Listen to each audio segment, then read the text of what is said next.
why do you always wear so much makeup?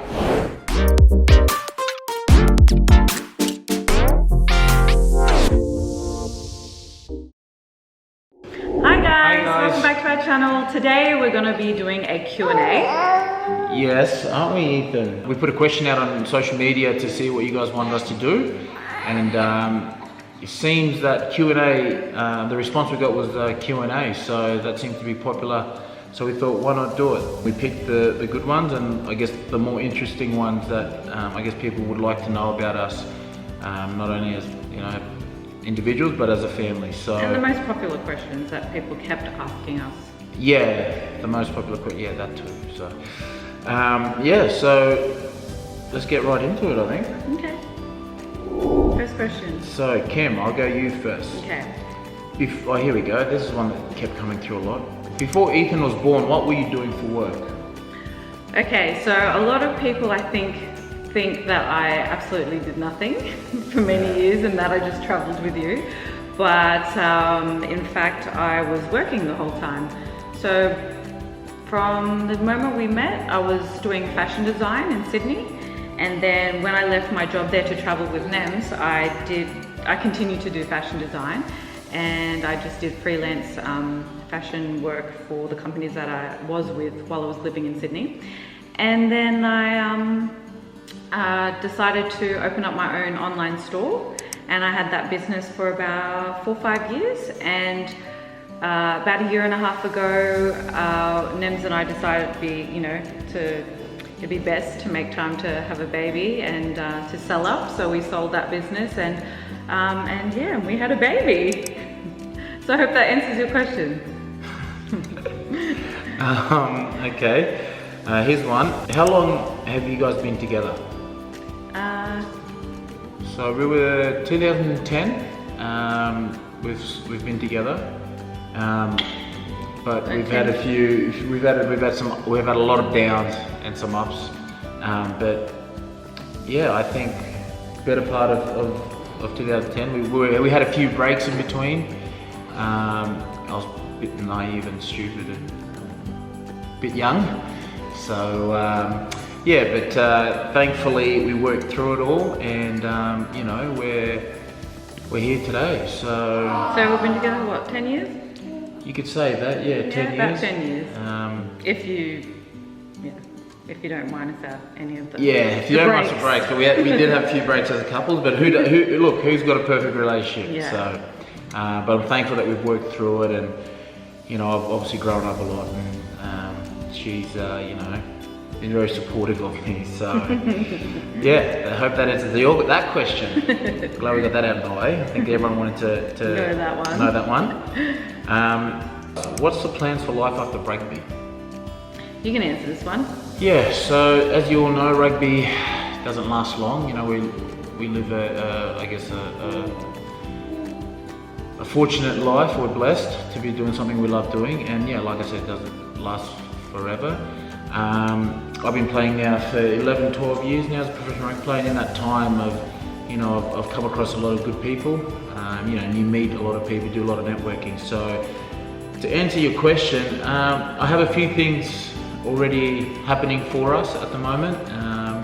We've got a few ventures, I guess, businesses that we're involved in. So, I guess, you all still got to work after rugby. You still got to, there's still 30 years to do, to work, I guess, to earn a living. So, we've done a few things as a couple, as a couple to sort of take the pressure off life after rugby, because as you all know, the pay dramatically drops and stuff. So, we've got things set in place that. So we've got backup. Yeah, that will take the stress off, I guess. Off that when we start working, normal jobs. So, but yeah, we've got a few exciting things in the pipeline that's brewing away, and hopefully, like I said, it'll take the stress off life, I guess, for us for when rugby finishes. So yeah, always got to be prepared, I guess. Yeah. Kim. Yes. Are you going to do outfit posts again? We miss them. I guess more from the girls' side. Yeah, I'm gonna do more Guys? outfit posts, except at the moment I'm still trying to lose the baby weight, so that's been a bit tough because I haven't had too much time to, you know, exercise. Like I can do only 30 minutes a day, and trying to get my insides back together and strengthen that first before anything. But yeah, I'll do some soon. You know, the top half may look normal, but I'm more heavier from belly down, so I have to really work at that. And hopefully I can shed it over this next couple of months and get back into some cool outfits. Okay, here's one from, here we go. Are you guys ever going to move back to Brisbane? You can answer that. Yeah. So for guys who don't know, we're originally from Brisbane. Our families, we grew up there, Brisbane, Queensland, Australia, and yeah, it's a good question. I mean, we moved out of Brisbane a long time ago. You know, I guess that ties back into the question about life after rugby. So, in the immediate future, probably not.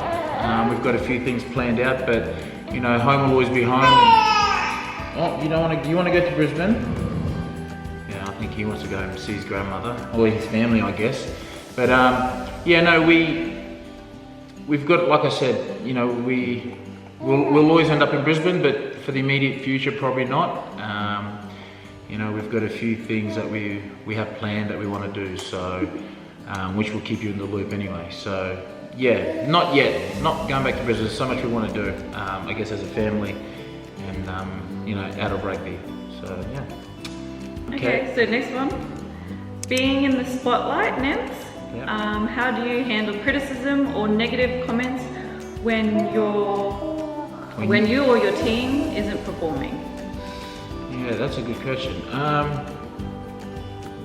Yeah, it's tough at the start. You know, look, at the end of the day, we're all humans. You know, we're only human. We've just, I guess, the job that we do is you know, everyone sees it every day. So when I was a bit younger, I took it to heart. You know, I'd read the comments and they'd say this and that about me, and you lose sleep. You know, it can get really bad. I guess as I've gotten older and, you know, a bit more mature and you know, I've realised that it's, you know, I actually tend to read more of it now because it actually, you know, motivates you. Yeah, it kind of motivates you, but it also too, it kind of gives you a little bit of insight on what you need to do, I guess. You know, like some are just out of it, but then some keyboard warriors just write stupid stuff. Yeah, but look, we face criticism all the time. I mean, at the moment, my new team, you know, we're building something special here, and we're trying to build something, and results haven't come our way, and you know, so we're facing a bit of criticism at the moment. But I think the way I've handled it, it's probably been a bit better than when I was a bit younger. You know, you come home and you know, you got the young fella sort of, you know, in your arms, and that sort of takes it away. But yeah, I guess to answer the question, yeah, I've handled it a bit better being at this, you know, stage of my career, I guess. So and sometimes you just got to ignore some of the stuff that they say. Yeah, I mean, you know, some of it's harsh, really. Yeah. Some of it's harsh. Some of it is pretty, you know. It's pretty really bad. It's really sad. Yeah, It's really sad. But you know, at the same time, you got to realise that the guys that are saying it wouldn't, you know, you'd never see them on a rugby field anyway. So. But if you think about it, they would never say it to your face. Yeah. You know, so it's like, why say it at all? Yeah. But Yeah. you know, that's the world we live in, I guess. Unfortunately, it's easy just to type a few words on a keyboard and go from there. And But hide behind a computer. yeah. I think Kim gets more angry than I do these days, so she gets a bit more worked up. People just waste time, honestly. Yeah. So, but no, yeah, it comes with, you know, it's part and parcel of what we do. So, yeah, hope that answers your question. Okay, so the next question. This one's for Nems. What is it like playing for your 6th rugby club, and do you still have the same excitement?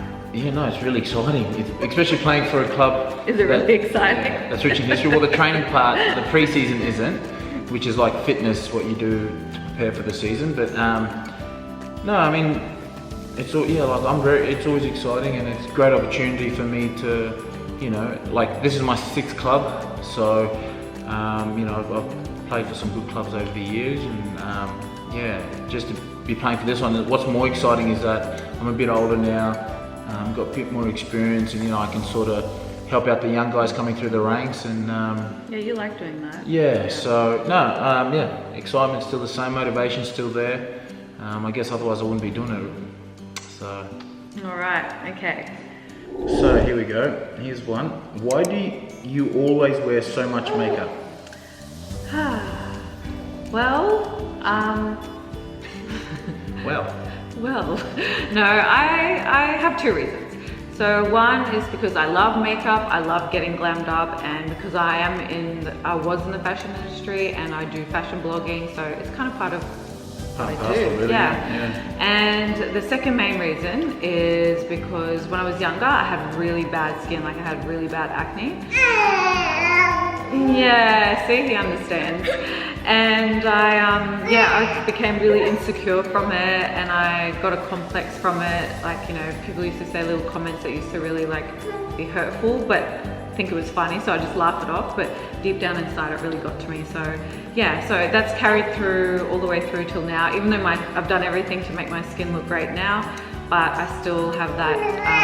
I still hold that inside. So I think that's why I still kind of want to cover up, and I'm slowly getting out of my shell. Hey babe. Yeah, 100%. As when babies come along, you've actually learned. Yeah. When babies come along, you've she's learned to relax a bit more and not care too much. Sorry. When we talk about your mummy. So, yeah, he's standing up for me right now. Yeah. So as I was saying, since we've had baby, Kim's kind of, I guess, come out of my shell. Come out of her shell a bit more and been a bit more comfortable, which is good for me, and it's just good to see that. Obviously you don't like seeing your better half sort of down about it. So yeah, it's she wears less. You've been wearing less lately. Yeah. Today I thought I'd wear more. It's either that or she's just too tired for putting more on because of baby. So, yeah. Okay, so next question. Here we go. What nationality are you both, and what countries have you guys lived in? You start. Well, I'm half Filipino, half Australian, and I was born in Papua New Guinea where my parents met. So my dad's Aussie and my mum's Filipino. I'm full Fijian. Mum and dad, obviously from Fiji. I was born in Fiji. For those asking where in Fiji am I from, my father's from a village called Namatakula village, which is in the Coral Coast in the Navasan-Nandrangar region, and my mother is from Nakabu village, which is in Nandi, and that's on the west side of Fiji. So, and our son is, so he'll be half Fijian, a quarter Filipino, a quarter Australian, but born in France. Yeah. Good's that? A big mix. So, that's him. I might just have to give him a nappy change. He's decided to do a poo again. We'll be right back. Come on. Okay, so the next question is, how did you both meet and what's your love story? All right, so so my cousin came down from Brisbane to visit me in Sydney. So I was playing club rugby there for Randwick at the time. And she said to me one day, can I bring a friend over? And I was like, yeah, sweet. And then, she brought her over, and funny enough, the house was a mess, by the way. I lived in a boys' house back then, so I was about 20 years old, and 21 years old, and then, she walked in, she was all glammed up and everything, and I had a beard, an afro. I was very scruffy, wasn't I? Yeah, you're very scruffy. He was in stubby shorts, there were 4X tin cans all over the ground. 4X good beer, by the way. And then,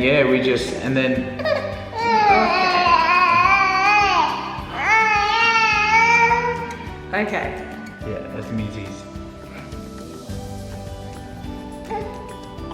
And then we had, then we became friends for a long time, for, better part of 10 months. And then I thought, and then I started trying to ask her on a date. And that took about 3 months, didn't it? And then 3 months. No, I just didn't want to break our friendship. Yeah, she was more too nice. And I was like, because we were both from Brisbane, so we really clicked really well. And because of Anna, we had a mutual, you know, connection there. Connection, I guess. And then, yeah, but it was funny enough. So after 3 months of a lot of no's, I persevered and she gave in. I think it's because I shaved my beard. She probably was like, oh, he's attractive. I actually didn't recognise him, so we went out to coffee. Yeah. I went to meet him at his apartment. He's like, oh, let's just go for coffee across the road. I was like, okay. Like, we did it often, so it wasn't anything new. Anyway, he arrived home and he was getting out of the car, and I literally did not recognise him because he shaved his head like what he looks now, but without the beard. And 10 years younger. And yeah, and 10 years younger. And I didn't recognise him, and he was like, I was like gonna go into his apartment, and he's like, Kim, what are you doing? And I was like, oh, Nems? And I was like, wow, you scrap up well. Sorry about it. So yeah, and then yeah, we've been together since then. Like I said, we're a better part of 10 years. Yeah. And then what else? Yeah, we made it official. She gave in. Yeah, and then we moved to France straight away. Yeah, we pretty much moved to France, and then I guess the journey started then. So we pretty much got together and we left Australia. Well, I came after because I had to tie up my work and. Yeah, I know, but we pretty much moved out of the country. Yeah, 4 months, 5 months. And started a relationship overseas. So that was pretty tough as well. That was interesting. So we started a relationship, new couple. We started, well, I guess similar to moving over to England, new family. Yeah, but we weren't getting to know each other. Oh, like, yeah. You know, we were really getting to know each other. I was the first girl you ever lived with, right? Yeah. Yeah. So Yeah, it was 100%. You're the first. It was a bit touch and go there for a while. Yeah, a bit weird, but no. So we made it happen, and we got it right. So yeah, that's the story there. And but the funny thing is, our families. So we didn't know. We met in Sydney, but our families in Brisbane live 15 minutes apart from each other. Yeah, that like down the road. Yeah, like down the road. Yeah. So that was pretty cool, eh? Yeah, so whenever we go back to visit, it's just like, so much easier. We don't have to go anywhere. It's just like boom, boom. Yeah. So 2 houses. So yeah, that's how we met. Yeah. She so that was the most popular question. Yeah, I know that was the most popular question. I was like, what? All right.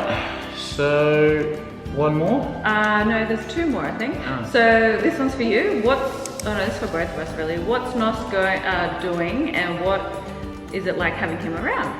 Yeah, so for those guys who don't probably know, listening. You probably, yes, probably listening. You probably see another guy in the background every now and again. That's my younger brother, Enossi. I call him Uncle Nos. Yeah, Uncle Nos, obviously the uncle to our son. He's the youngest in our family. So yeah, he moved over here. He moved over to France and played a few seasons there with Montpellier straight out of high school, and yeah.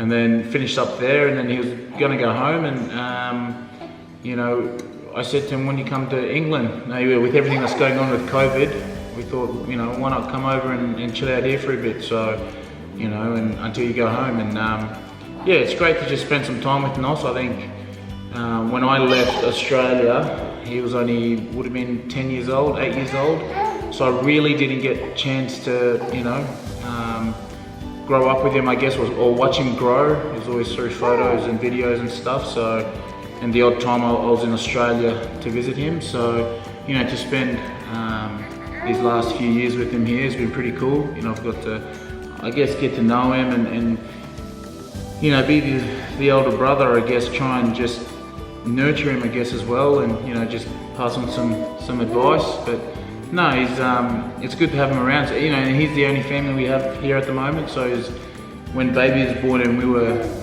moving over and settling in, he's been really Yeah, he's great help. Yeah, really helpful with us. So we love having him around, and you know, the dogs love him, and you know, we all love him. So yeah, if that's what you're wondering, who that guy is that's keep walking around the background, that's Uncle Nos. That's Nos. He's my little brother. Okay, so I think that was the last question.